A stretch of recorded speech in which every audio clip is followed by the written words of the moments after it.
All right, so with this guy, it says solve for x, where x is a real number. The square root of x equals 6. So x would need to be, if I want the square root of x and I want it to be just one number, with this one, I don't believe they want us to do the positives and negatives. Let me see. No, they don't. Because if we just squared these, that would actually be another way of thinking of it. X equals 6. So to get rid of the square root, what I could do is square it, and I'd have to square the other side also. So x, the square root of x squared is x, and 6 squared is 36. So you also kind of look through the list and go, okay, well, what would I take the square root of to get 6? I would take 36. So 36, check. All right. So for this equation, we can see that we have two radicals and they equal 0. So we're subtracting two radicals and they equal 0. So to solve an equation that has two radicals, first we want to isolate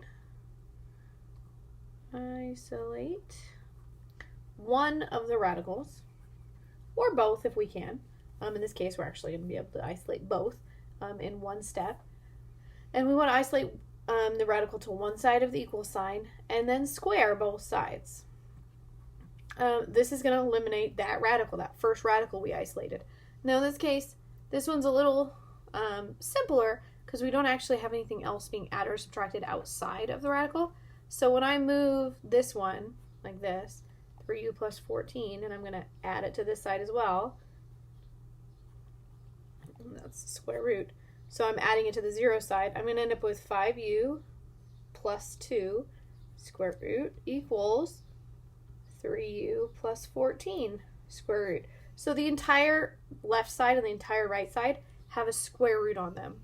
And so what that means is when I square these to remove the first square root that I isolated, I'm actually removing both.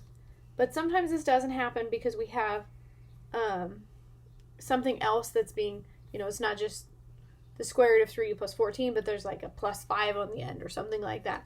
Well, that will change things because then when that happens, once we've simplified, we want to re-isolate the second radical, if it, didn't eliminate in this first step, to one side of the equal sign and square both sides a second time.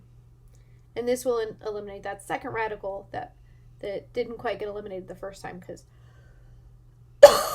when we have that extra piece, like if we had a plus 5 here, that means that I'm going to have to do, when I square that side, I'm going to have to do FOIL, and I'm going to end up with a radical left over when I do that. So that's why it doesn't always eliminate. In this case, eliminated very nicely. So don't forget to check your answers, because sometimes we get answers that do not actually work out. And this is called an extraneous solution. So if I were to plug in the answers that I get, which let's see, we'll have, I'm going to subtract 3u from both sides here. So I'm just going through and I'm going to start solving. I'm going to bring the u's together. So we get 2u plus 2 equals 14 because the 3u minus 3u cancels. I'm going to subtract 2 from both sides.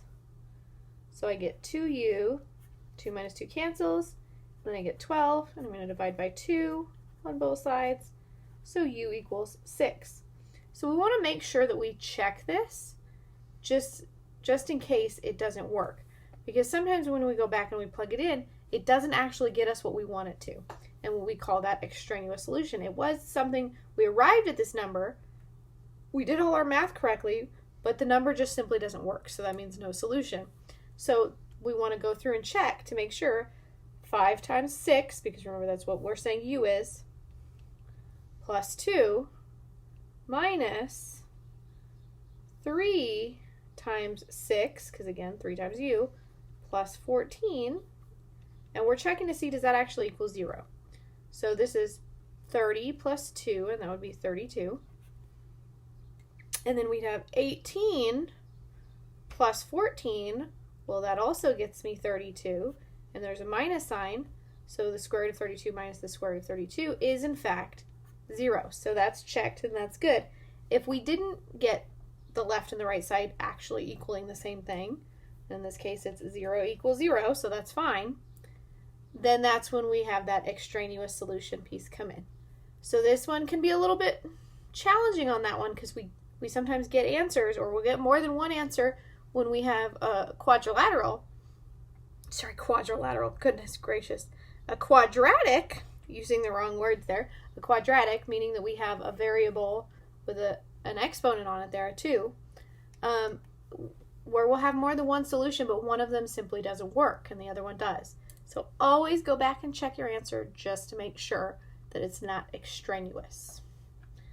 Alrighty.